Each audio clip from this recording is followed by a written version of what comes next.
TV पर आजकल कई सारे शोज गर्ल चाइल्ड और सोशल रिस्पॉन्सिबिलिटीज को प्रमोट करने में लगे हुए हैं और ऐसा ही एक पॉपुलर शो है अगले जन्म मोहे बिटिया ही कीजो, जिसमें गरीब माँ बाप और उनकी बेटी लाली की प्रॉब्लम्स को दिखाया गया है।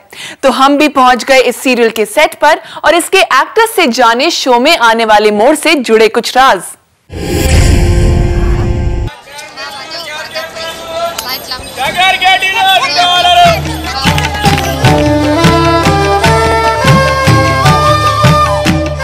बूढ़े हो या बच्चे, सभी की जुबान पर है लाली का नाम। जी हाँ, अगले जन्म मोहे बिटिया ही कीजो की लाली उर्फ ललिया, वही लाली जिसके माँ बापू ने उसे अपनी गरीबी के चलते मजबूरी में बेच दिया और गौने के बहाने उसे भेज दिया है अपने परिवार से कोसों दूर। लेकिन भोली लाली इन सब से है अनजान और अपने ससुराल पहुंचकर है काफी खुश।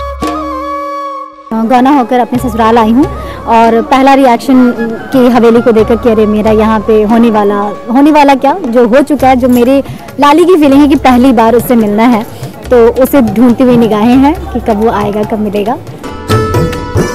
झल्ली लाली अब बन गई है गृहिणी और अपने पिया को रिझाने के लिए लाली ने शुरू कर दिया है सजना धजना भी।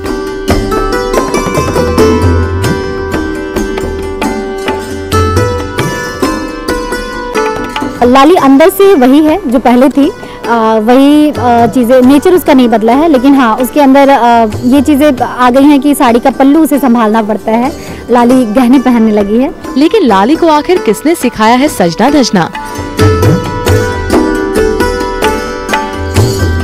लाली पहले तैयार इतना नहीं होती थी, लेकिन उसको उसकी सखी फुलमतिया ने सिखाया है कि अपने पति को अगर रिझाना हो तो थोड़ा सा लिपस्टिक काजल करते हैं, तो उसने वो करना शुरू कर दिया है। लाली हवेली तो पहुंच चुकी हैं, लेकिन अब लाली की जिंदगी में आने वाले हैं कई परिवर्तन, जिनमें शामिल है 2 नए किरदार। मैं गंगिया बाई का रोल प्ले कर रही हूँ।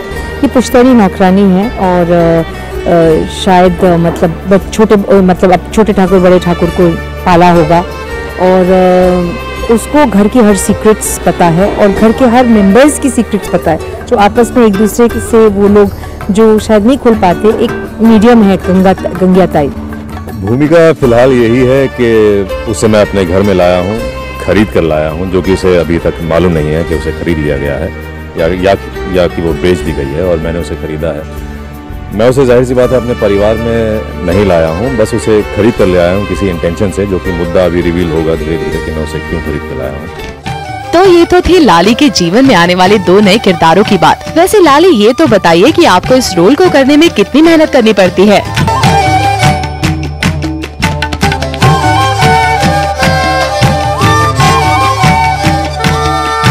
बेसिकली मैं पटना से हूँ, तो हम लोग घर में बात करते हैं तो हम लोग ये जरूर बात करते हैं कि हम नहीं खाएंगे, तुम खाओगी क्या, अच्छा जाओ।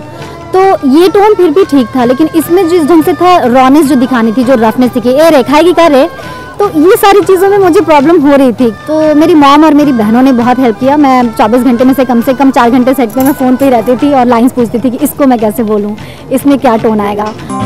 वैसे लाली की खुशी का राज कुछ और भी है। पिया का साथ तो है ही, दर्शक भी लाली की जिंदगी में होने वाले इन परिवर्तनों का मजा ले रहे हैं और इसीलिए सीरियल की रेटिंग भी बढ़ चुकी है। तो हुआ ना लाली के लिए दुगना जश्न।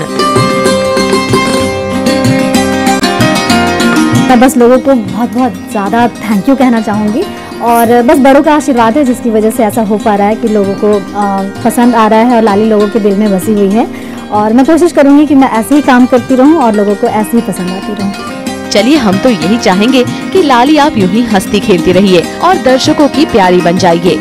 चेतना सिंह, ज़ूम, मुंबई।